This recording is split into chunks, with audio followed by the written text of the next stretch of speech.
Views are personal, not investment advice. This is Money Code. It's a show where we decode stablecoins and agentic finance. I'm Chuk Okpalugo. And I'm Parekh, and today we have an emergency episode, and we're excited to announce the BVNK Mastercard acquisition. Today we're joined by Julia Morangiello, VP Corporate Development and Strategy at BVNK, and then we have Raj Damodaran, EVP Blockchain Digital Asset Products and Digital Partnerships at Mastercard. Maybe Raj, you can kick us off first, and just talk us through the announcement. Like, what does this mean for you all as well? Yeah, first of all, thanks for having me. It's great to be here. Just looking back at Mastercard has been in the space of payments for a long time. For decades, we brought trust, ubiquity, and security to payments.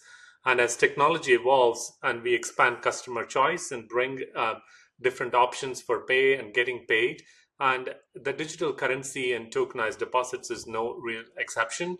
So this acquisition, once closed, will advance our digital currency strategy, will open up new opportunities for our customers. BVNK has incredible talent, great set of products where they bridge fiat and stablecoins. And that's just the beginning. And we look forward to bringing that capabilities together with Mastercard's extensive products already in the space. For example, just to give you a couple of quick examples, we have Move, which is our cross-border remittance disbursement SME payment product. It has one of the largest fiat distribution networks in the world, reaching billions of endpoints. Imagine that getting added with the reach of BVNK to be able to reach stablecoins. And many of the banks are looking to get into tokenized deposits in addition to stablecoins. That again requires a trusted interoperability layer end to end. So all of that is we're looking forward to unlocking with the incredible team that and tech stack that BVNK brings to the table. Yeah, I like the way you said that, the bridging between fiat and crypto. I think that's importantly the key thing here. And BVNK, you've been doing this for a while. Julia, can you talk through what this means for BVNK and how you've been thinking about the vision here? Yeah, thanks for having me on the show. It's incredibly exciting to be joining forces with Mastercard. I really think about it as bringing the best of stablecoin and the best of fiat technology together, and specifically combining the tech and talent specifically focused on stablecoins that BVNK has with the trust, distribution, and fiat capabilities that Mastercard is able to provide. And we believe that this unlocks revenue opportunities that neither company could capture alone, and will help us ultimately accelerate our mission to move global money faster and more seamlessly. And for our customers, we really believe this is a win-win. And for Mastercard's customers as well, they get access to a whole new set of capabilities which wouldn't have been possible alone. That's right. There's a lot of talk about stablecoins being utilized in cross-border payments, paying payout as an additional payment rail. And so you can see the complementary areas when thinking about a company that's involved in almost every aspect of payments like Mastercard. But recently, you've been focused on pushing much more into kind of the crypto space in general. Can you talk a bit more about the recent announcements and what this means for Mastercard's strategy and vision as it relates to stablecoins and blockchain? Yeah, look, first of all, you talked about the stablecoin-based payments, and as we said publicly last couple of days, BCG estimated there's 50% growth in stablecoin payments just in 2025.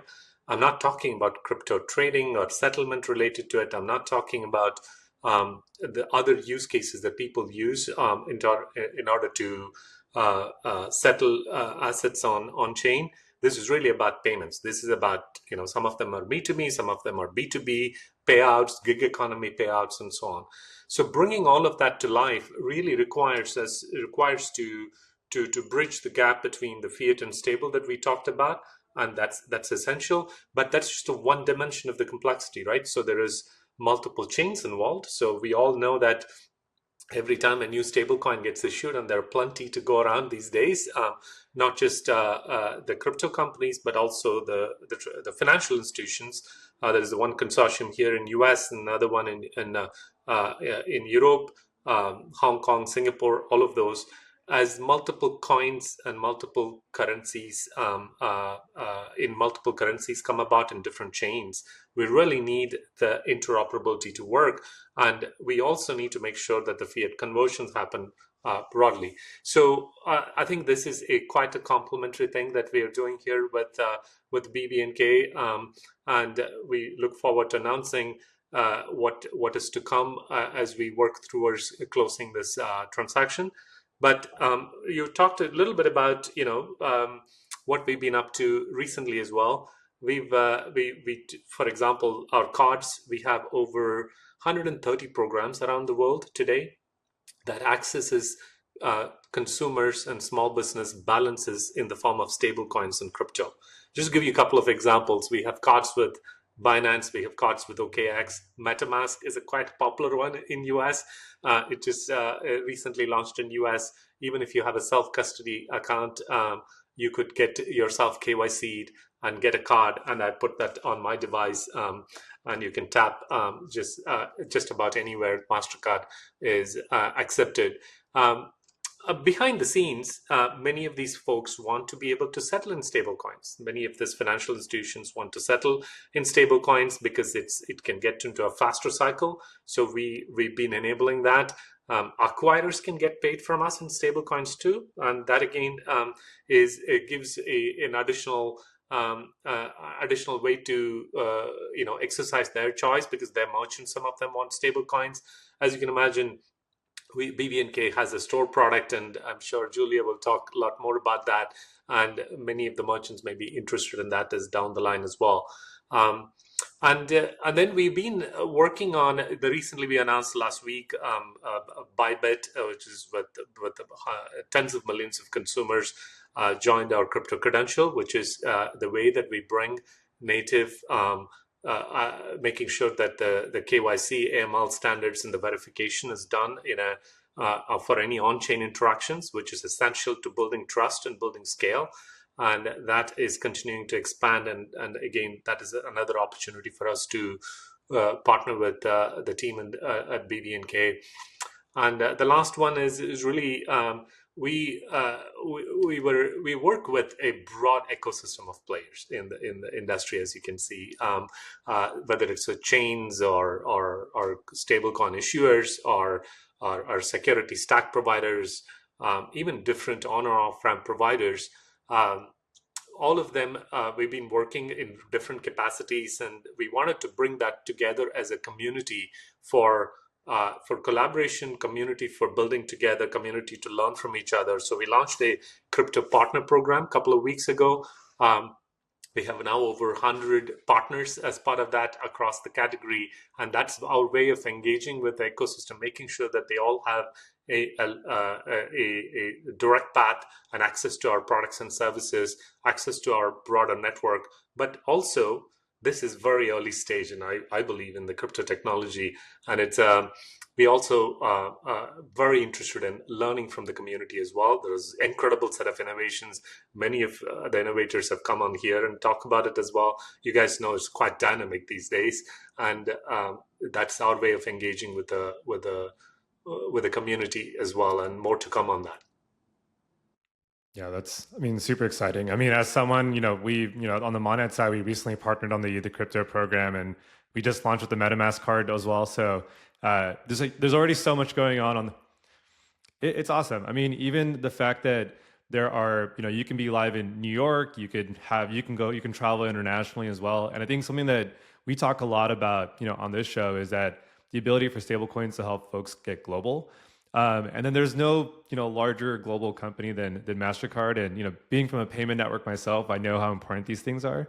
But maybe, Julia, you could also just break down for us, like, what does this mean for BVNK? What does it mean for stablecoins in the market broadly as well for you all, since you guys have a unique glimpse of the world too?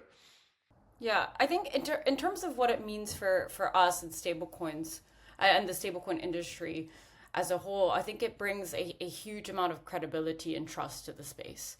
And if I think about BVNK partnering with Mastercard, we get increased functionality, we get increased credibility and trust, and we get unprecedented scale and distribution.